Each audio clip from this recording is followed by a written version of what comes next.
तो science community में और इंजीनियरिंग की दुनिया में एक नाम बहुत ही ज़्यादा तेज़ी से गूंज रहा है, हर जगह गूंज रहा है। नाम है ग्रीन हाइड्रोजन। नाम तो सुना ही होगा। अब भिन्न भिन्न विचारधारा के लोग इस पर भिन्न भिन्न टिप्पणियाँ करने लगे हैं। कुछ लोग बोलते हैं, कुछ लोगों का मानना है कि ये ग्लोबल ऑयल के मार्केट को बंद करवा देगा हमेशा के लिए। कुछ बोलते हैं कि इससे कारें चलेंगी, ट्रकें चलेंगी, गाड़ियाँ चलेंगी। और कुछ लोगों का मानना है कि ये पोल्यूशन को ख़त्म कर देगा। और क्या आपने कभी सोचा है, जिस हाइड्रोजन के पीछे दुनिया इतनी पागल हो रखी है, असलियत में वो बहुत ही खतरनाक है। यूनिवर्स का सबसे ज़्यादा मिलने वाला एलिमेंट हमारी ज़मीन पर आज़ाद हालत में आपको कभी नहीं मिलेगा। इसको ना तो ढूंढना पड़ता है, इसको बनाना पड़ता है। और मज़े की बात क्या है पता है आपको? आज के टाइम पर दुनिया में जो 99% हाइड्रोजन बनता है वो नेचुरल गैस और कोयले को जलाकर ही बनता है, जिसे ग्रे हाइड्रोजन कहते हैं। ये पोल्यूटेड होता है, मतलब ग्रीन के नाम पर पोल्यूशन दुगना होता जा रहा है। तो फिर ये ग्रीन हाइड्रोजन किस भला का नाम है? इसका असली खेल क्या है? क्यों ये सबके दिमाग के तार हिला रहा है? और कैसे ये आने वाले वक्त में पूरे ग्लोबल ऑयल मार्केट को हिला देगा?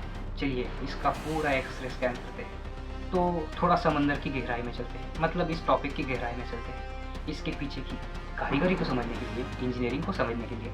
तो ग्रीन हाइड्रोजन बनाने के पीछे जो प्रोसेस काम करती है उसको कहते हैं वाटर इलेक्ट्रोलाइसिस।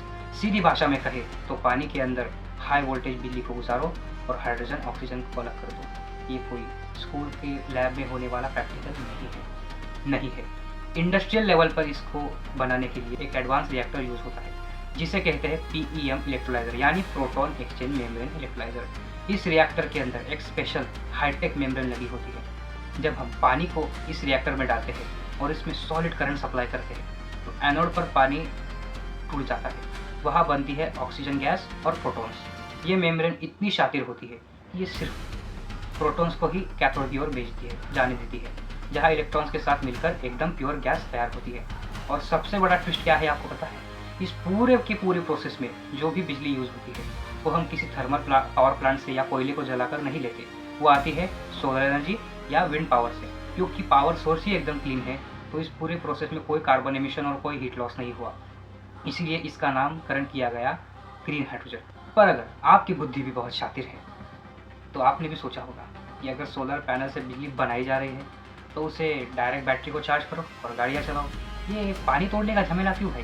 तो देखो, पानी को एक जेल की तरह समझो, जहाँ हाइड्रोजन और ऑक्सीजन जय वीरों की तरह आपस में मजबूत दोस्ती बनाकर, यानी कि कोवैलेंट बॉन्ड बनाकर बैठे हुए हैं। अब सोलर पैनल क्या है?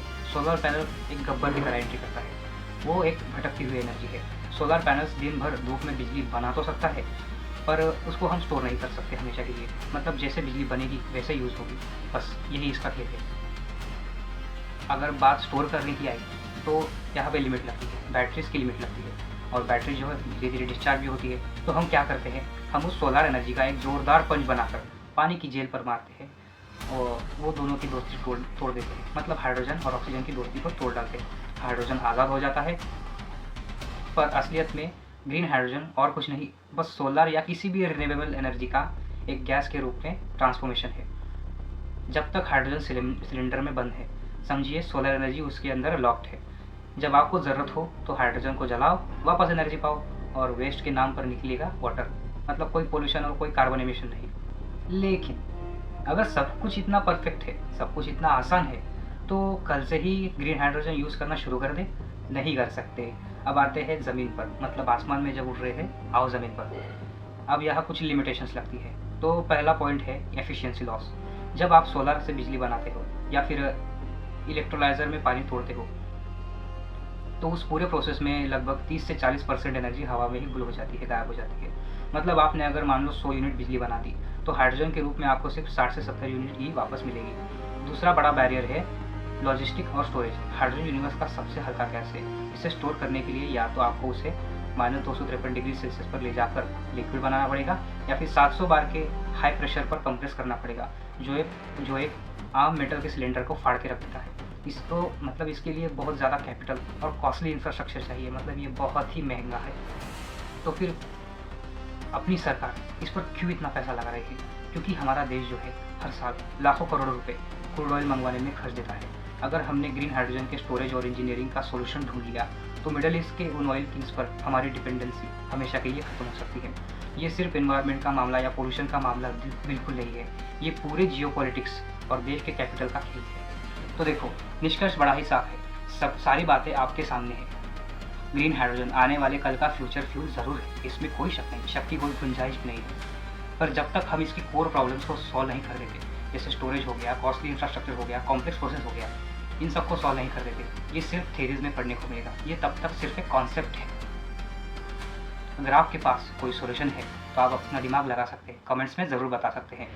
तो मिलते हैं नेक्स्ट वीडियो में, तब तक के लिए जय हिंद, जय भारत।